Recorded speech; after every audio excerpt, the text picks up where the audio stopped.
what would be the most succinct way of talking about life after the Last Judgment to someone who is not religious, or maybe even for the religious types as well?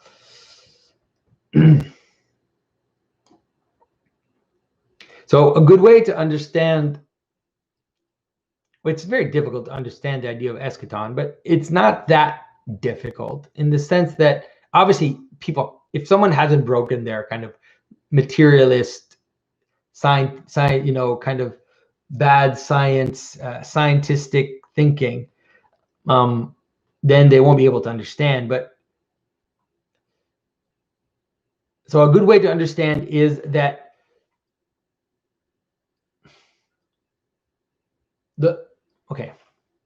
so the logos, the logos, the reason, right? The principle, let's say the reason for something, right? The origin and the reason for something as the thing is going. So imagine I'm making a spoon, right? And I'm working on it, and I'm working on it.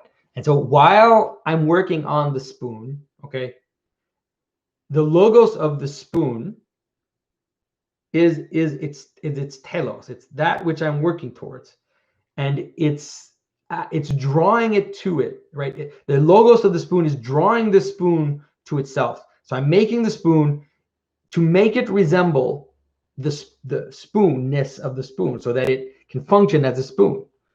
And so as I am working on it, the logos is, let's say it's merciful.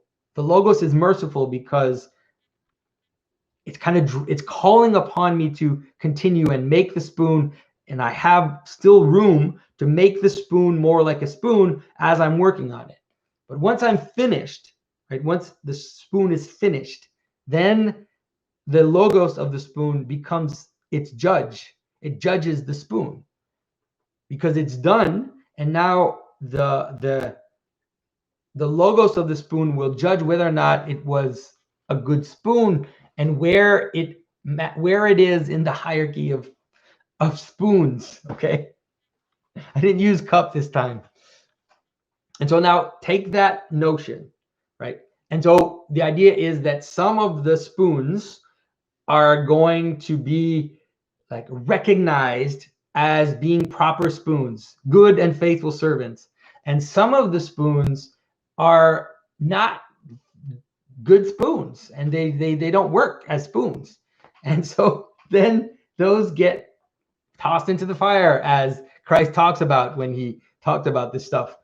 And so the logos, who is calling all these spoons to himself, when they're finished, then they're judged, and some are cast aside and some are kept.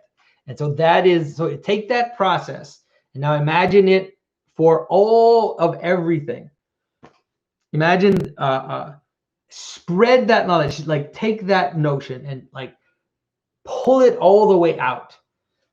And then that's when you can understand what it means for what the Last Judgment means, and what it means that some things will not have reached their proper purposes and then will fall away, and some things even like within yourself.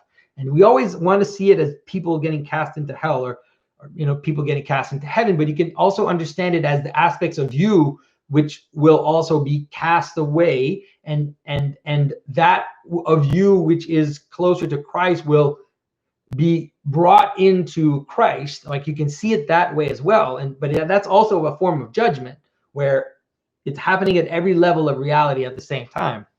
And so that's what the Last Judgment is. And the Last Judgment is not an event in history. I'm sorry to say, it is the end, right? It is that which happens when all has happened.